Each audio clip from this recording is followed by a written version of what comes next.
नमस्कार दोस्तों, पॉलिटी का जो सीरीज चल रहा था उसमें जो है ना आज चलेगा अधीनस्थ न्यायपालिका एवं अन्य उप स्तर। ठीक ना, उससे पहले का 2 वीडियो डाल दिए हैं, न्यायपालिका का चैप्टर है ना।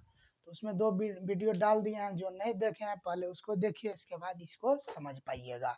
ठीक ना, तो चलिए आज चलेगा क्या, अधीनस्थ न्यायपालिका एवं अन्य उप स्तर। ठीक ना, तो ध्यान दीजिएगा क्या है अधीनस्थ न्यायालय क्या है। तो संवैधानिक उपबंध भारतीय संविधान के भाग 6 के अध्याय 6 के अंतर्गत अनुच्छेद 333 से 337 में अधीनस्थ न्यायालय की चर्चा की गई है। कितना से कितना तक?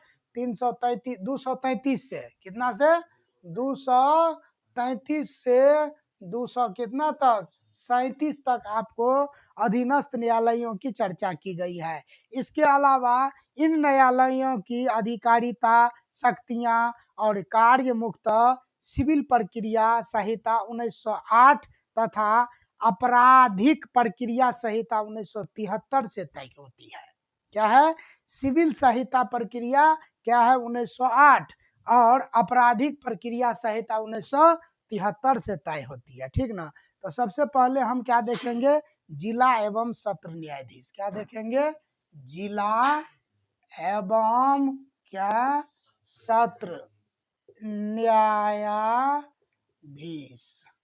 ध्यान दीजिएगा क्या है, जिला एवं सत्र न्यायाधीश। ध्यान दीजिएगा, जिला एवं सत्र न्यायाधीश क्या है देखिएगा कि जिला न्यायाधीश किसी जिले के सर्वोच्च न्यायिक अधिकारी होता है। जिला न्यायाधीश जो होता है सो किसी जिले का सर्वोच्च न्यायाधिकारी होता है। क्या होता है? किसी जिला के एगो जिला का सर्वोच्च न्यायाधिकारी कौन होता है? जिला न्यायाधीश। ठीक ना, यह सिविल तथा आपराधिक दोनों मामले में अधिकारिता रखता है। यह सिविल और आपराधिक दोनों मामले में क्या रखता है? अधिकारिता रखता है। यह सिविल मामले देखता है तो इसे जिला न्यायाधीश एवं आपराधिक मामले को देखने के दौरान उसे सत्र न्यायाधीश कहा जाता है। ध्यान दीजिएगा, यदि यह सिविल मामले को देखता है तो उसको क्या कहा जाता है? जिला न्यायाधीश। सिविल में क्या कहा जाता है? ध्यान दीजिएगा कि जब सिविल मामले को देखेगा, कौन मामले को? सिविल मामले को देखेगा तो कहलाएगा क्या? जिला न्यायाधीश। न्यायाधीश कहलाएगा। और जब क्या कहलाएगा? जब क्या हो जाएगा? ध्यान दीजिएगा, जब जो है सो कौन मामले के देखेगा? आपराधिक मामले। कौन मामले को देखेगा? आपराधिक मामले। आपराधिक मामले को देखेगा तब क्या कहलाएगा? सत्र न्यायाधीश। क्या कहलाएगा? सत्र न्यायाधीश। ध्यान दीजिएगा, क्या कहलाएगा? सत्र न्यायाधीश कहलाएगा। कोई दिक्कत इसमें? देखिएगा, सिविल मामले में देखेगा तो जिला न्यायाधीश और आपराधिक मामले को देखेगा तो कौन न्यायाधीश? सत्र न्यायाधीश कहलाएगा। बात समझ गए? चलिए, यह जिले के अन्य सभी अधीनस्थ न्यायालयों का निरीक्षण करने की शक्ति रखता है। अपना जिला में मतलब अपना जिला के अंतर्गत जितना भी अन्य न्यायालय होगा ना, जैसे कि लोअर कोर्ट सब हो गया, इसके अधीन आएगा, उसको यह क्या करेगा? देख रेख करेगा। ठीक ना, तो यह जिले के अन्य सभी अधीनस्थ न्यायालयों का निरीक्षण करने की शक्ति रखता है। अब विशेष क्या है? संविधान के अनुच्छेद 233 से 235 के उपबंध में निम्नलिखित प्रावधान है। 233 से 235 के उपबंध में क्या क्या प्रावधान है उस पर ध्यान दीजिएगा। उच्च न्यायालय की सलाह से जिला न्यायाधीश की नियुक्ति राज्यपाल करता है। ध्यान दीजिएगा, जिला न्यायाधीश की नियुक्ति कौन करता है? तो उच्च न्यायालय के सलाह से। किसके सलाह से? उच्च न्यायालय की सलाह से जिला न्यायाधीश की नियुक्ति राज्यपाल करता है। जिला न्यायाधीश की नियुक्ति कौन करता है? राज्यपाल करता है। राज्यपाल लोक सेवा आयोग तथा उच्च न्यायालय की सलाह पर जिला न्यायाधीश के नीचे के पदों पर नियुक्ति करता है। क्या है? राज्यपाल जो है सो राज्य लोक सेवा आयोग तथा उच्च न्यायालय की सलाह पर जिला न्यायाधीश के नीचे के पद पर जो नियुक्त होता है उसको भी क्या करता है? नियुक्ति करता है। सभी न्यायाधीशों के स्थानांतरण, उन्हें अस्थायी करने, पदोन्नति करने, दंड देने तथा निलंबन करने का अधिकार उच्च न्यायालय के पास है। ध्यान से इस बात को सुनिएगा, क्या कह रहा है कि सभी न्यायाधीशों को स्थानांतरण करने, उन्हें अस्थायी करने, पद उन्नति करने, दंड देने तथा निलंबित करने के अधिकार किसके पास है? उच्च न्यायालय यानी हाई कोर्ट के पास है। और वह इस मामले में स्वयं आदेश देता है। इस मामले में क्या करता है? स्वयं आदेश देता है। ठीक ना। अब है वर्तमान में अधीनस्थ न्यायालयों के सोपान क्रम। वर्तमान में अधीनस्थ न्यायालयों के सोपान क्रम, इसको ध्यान से देखिएगा। तो देखिएगा वर्तमान में अधीनस्थ न्यायालयों के सोपान क्रम किस तरह से है ना। सबसे पहले ऊपर में क्या हो गया आपको? उच्च न्यायालय राज्य के लिए है, यानी HC, यानी क्या हो गया? हाई कोर्ट, है ना। इसके बाद आइएगा जिला एवं सत्र न्यायाधीश का न्यायालय। जिला एवं सत्र न्यायाधीश का न्यायालय, इसको दो पार्ट किया गया है। ठीक ना। जिले में क्या होता है? दो पार्ट। अब ये बताए हैं जिससे पहले कि जिसमें जो है सिविल मामला सुनाई देगा उसको क्या कहेंगे? जिला न्यायाधीश। आज जिसमें आपराधिक मामला का कार्रवाई होगा उसको क्या कहेंगे? सत्र न्यायाधीश। सत्र न्यायाधीश, ठीक ना। तो ध्यान दीजिएगा, तो जिला एवं सत्र न्यायाधिकरण का न्यायालय में देखिएगा सिविल या इसी को कहा जाता है दीवानी पक्ष, और इसमें क्या है?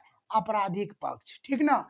इसमें क्या हो जाता है? सिविल या दीवानी पक्ष, और इसमें क्या हो जाता है? आपराधिक पक्ष। सिविल या दीवानी पक्ष में वरिष्ठतम सिविल न्यायाधीश का न्यायालय होता है सबसे ऊपर।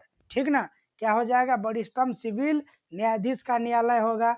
इसके बाद प्रथम श्रेणी के सिविल न्यायाधीश का न्यायालय होगा। इसके बाद मुंसिफ या कनिष्ठ सिविल जज का न्यायालय होगा। ठीक। इधर क्या हो जाएगा? इधर जो है आपको आपराधिक मामले में तो मुख्य न्यायिक दंडाधिकारी का न्यायालय होगा। इसके बाद प्रथम श्रेणी के दंडाधिकारी का न्यायालय और द्वितीय श्रेणी का दंडाधिकारी का न्यायालय होगा। जैसे ADG 2 ADG 3 जाते होंगे केस उस के मामला में, तो कहा होगा ADG 2 में है, ADG 3 में है डायरी, तो यही सब है ADG 2 और ADG 1 और ADG 2 है। ठीक ना। समझ रहे हैं बात को।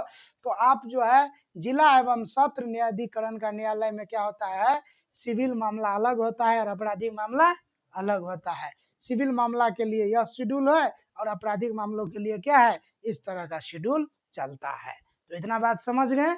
चलिए ठीक है। अब ध्यान दीजिएगा, लोक अदालत। लोक अदालत क्या होता है? देखिएगा, कह रहा है लोक न्यायालय यह एक ऐसा मंच है जहां विवादों को आपसी सहमति से निपटाया जाता है। समझ गए बात को? क्या कह रहा है कि लोक का न्यायालय, लोगों का न्यायालय यह एक ऐसा मंच है जहां आपसी सहमति से क्या किया जाता है? विवादों को निपटाया जाता है। यह गांधी जी के सिद्धांत पर आधारित है। लोक अदालत किसके सिद्धांत पर आधारित है? तो गांधी जी के सिद्धांत पर आधारित है। ठीक ना। इसकी व्यवस्था विधिक सेवा प्राधिकरण अधिनियम, विधिक सेवा प्राधिकरण अधिनियम कब किया गया था? 1987 में किया गया था। क्या है? तो इसकी व्यवस्था जो है सो क्या है? तो विधिक सेवा प्राधिकरण अधिनियम 1987 के द्वारा किया गया। लोक अदालतों की अध्यक्षता एक न्यायाधीश करता है। लोक अदालतों की अध्यक्षता कौन करता है? एक न्यायाधीश करता है। प्रायः जो इसका अध्यक्ष रहता है वह सेवानिवृत्त क्या रहते हैं? जज रहते हैं। सेवानिवृत्त, जो सेवा खत्म हो गया ना जिसका, वही प्रायः इसका अध्यक्ष रहते हैं। ठीक ना। देखिएगा, ध्यान से सुनिएगा, लोक अदालत की अध्यक्षता एक न्यायाधीश प्रायः सेवानिवृत्त जज करता है एवं इसके दो अन्य सदस्य होते हैं। उनमें से एक वकील तो दूसरा कोई सामाजिक कार्यकर्ता होते हैं। ठीक ना। इसके अध्यक्षता कौन करता है लोक अदालत का? तो जज करते हैं। ठीक ना।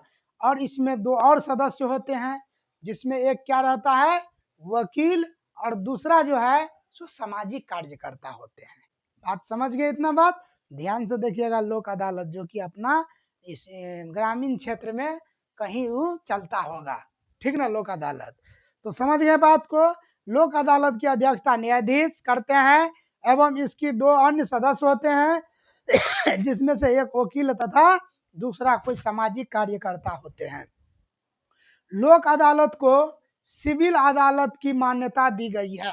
लोक अदालत को सिविल अदालत की मान्यता दी गई है, परंतु यदि कोई आपराधिक मामला समनीय प्रकृति के हो तो वह भी इससे क्या है, यदि कोई आपराधिक मामला समनीय प्रकृति का है तो वह भी इसमें लाया जा सकता है।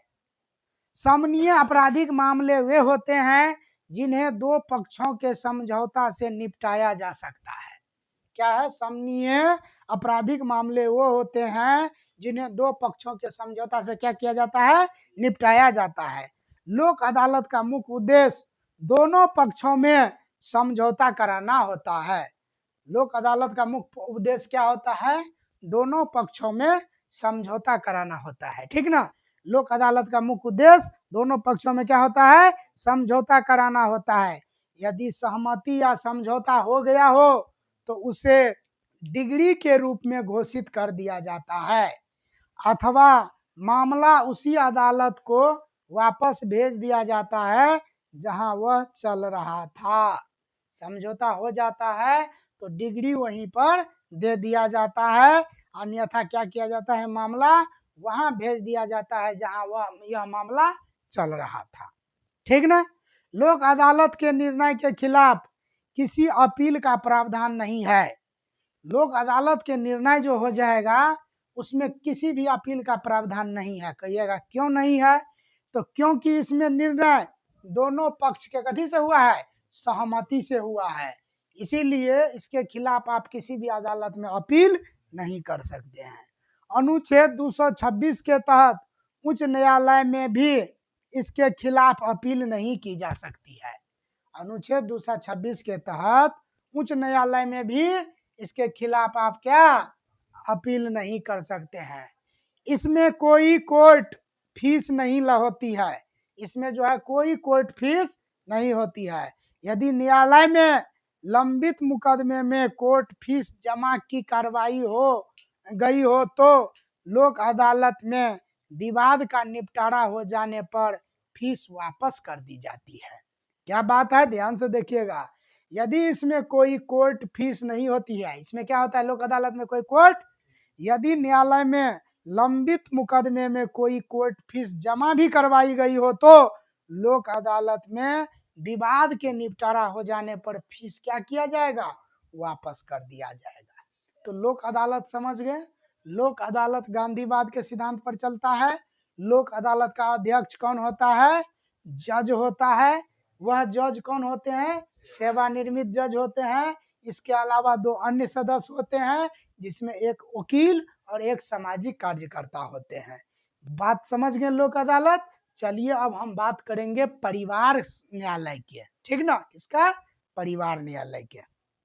लोक अदालत हो गया, अब कौन चीज होगा, परिवार न्यायालय, फैमिली कोर्ट। फैमिली कोर्ट के बारे में देखिए।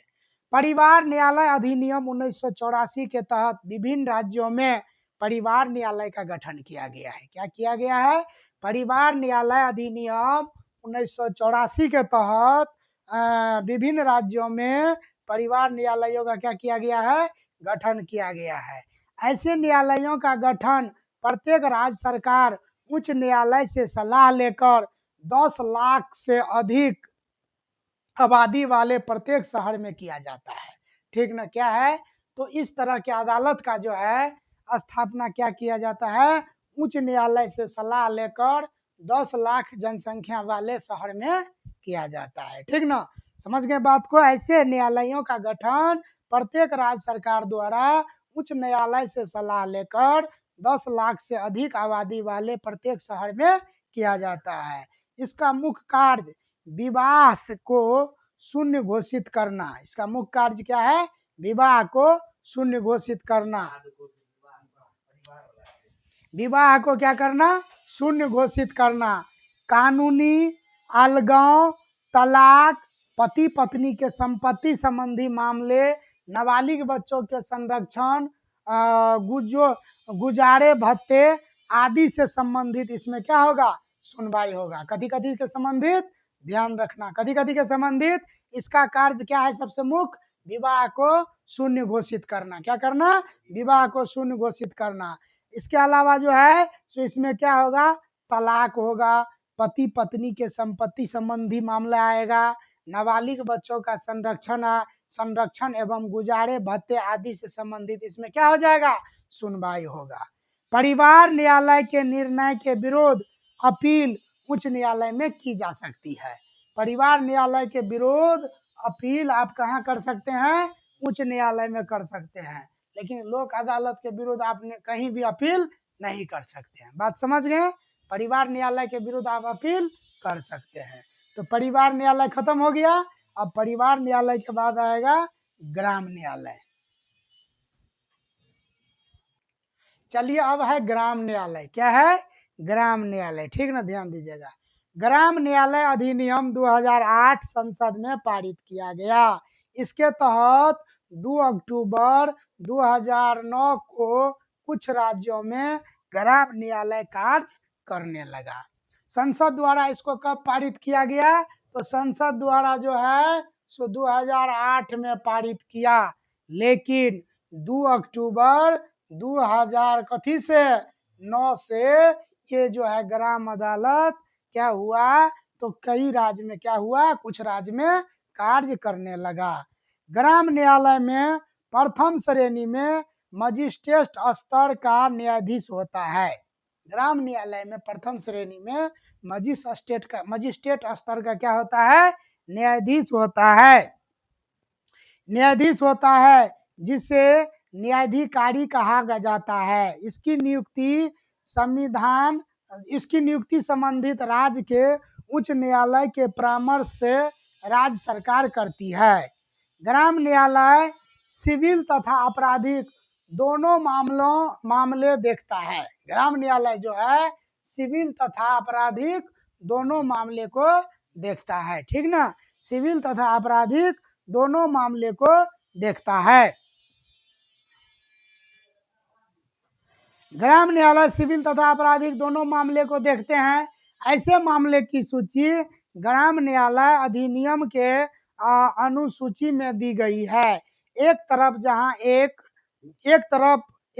जहां यह 2 वर्षों की अधिकतम सजा वाले आपराधिक मामले को देखता है। एक तरफ यह 2 वर्षों की अधिकतम सजा वाले आपराधिक मामले को देखता है, वहीं दूसरी तरफ सिविल मामले के अंतर्गत वह न्यूनतम मजदूरी अधिनियम 1948, सिविल अधिकारिता संरक्षण अधिनियम 1955, बंधुआ मजदूर अधिनियम 1976, घरेलू हिंसा से महिलाओं को संरक्षण अधिनियम 2005 के अंतर्गत आने वाले मामले को भी क्या करता है, देखता है। कौन, ग्राम अदालत। अब ग्राम अदालत के बाद चलिएगा कौन पर, तो मोबाइल कोर्ट। अब ध्यान दीजिएगा, मोबाइल कोर्ट। अब देखिएगा मोबाइल कोर्ट यानी मोबाइल कोर्ट, ध्यान दीजिएगा। मोबाइल अदालत की अवधारणा का जनक भूतपूर्व राष्ट्रपति एपीजे अब्दुल कलाम को माना जाता है। मोबाइल कोर्ट के अवधारणा का जनक भूतपूर्व राष्ट्रपति किसको माना जाता है, एपीजे अब्दुल कलाम को माना जाता है।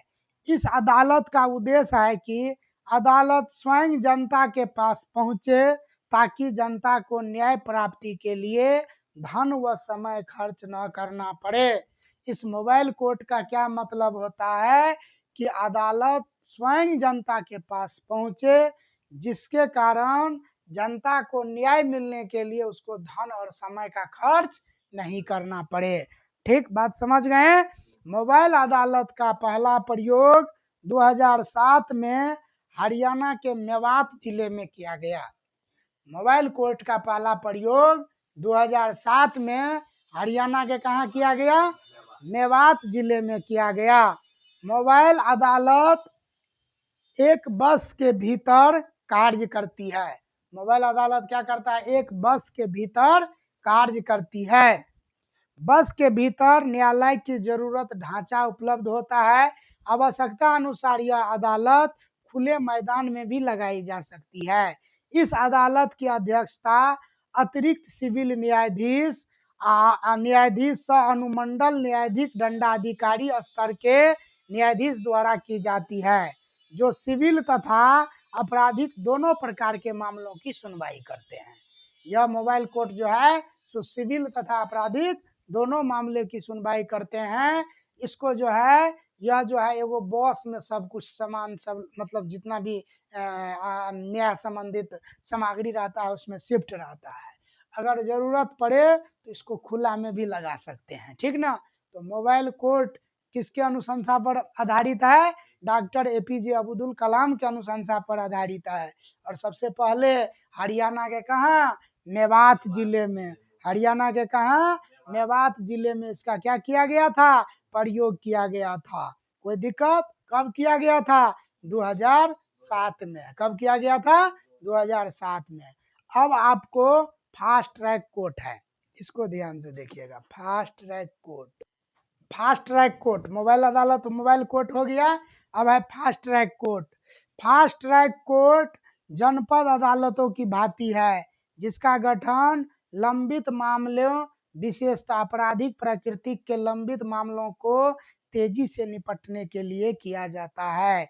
इन अदालतों के गठन से जिले में बंद बहुत से निर्दोष आयुक्त तथा मामूली अपराध में दोषी व्यक्ति के साथ न्याय हो सकती है। ये अदालतें 11वें वित्त आयोग के सिफारिश पर आयोजित की गई है। तो फास्ट ट्रैक कोर्ट क्या है? तो फास्ट ट्रैक कोर्ट जो आपको है वह क्या है? जनपद अदालतों की भांति कार्य करती है, जिसका गठन क्या किस लिए किया गया है? तो लंबित मामलों विशेषतः आपराधिक प्रकृति के लंबित मामलों में को तेजी से निपटने के लिए किया गया है। ये ऐसा इसमें क्या होता है? तो कोई निर्दोष व्यक्ति भी क्या होता है? जेल में बंद होता है और सुनवाई में देरी होने के कारण वह उतना दिन तक जेल में रहता है। चाहे मामूली अपराध में भी जेल में बंद रहता है और अधिक दिन तक वह उसमें बंद न रहे, इसीलिए फास्ट ट्रैक कोर्ट का प्रयोग करके उसको जल्दी रिहा किया जाए या चाहे निर्दोष है तो माफ किया जाए, उसके लिए यह इस कोर्ट का क्या किया गया था? निर्माण किया गया था। बात समझ गए? अब है ई अदालत तथा आभासी अदालत। अब ई अदालत का ध्यान दीजिएगा। अब देखिएगा ई अदालत क्या है।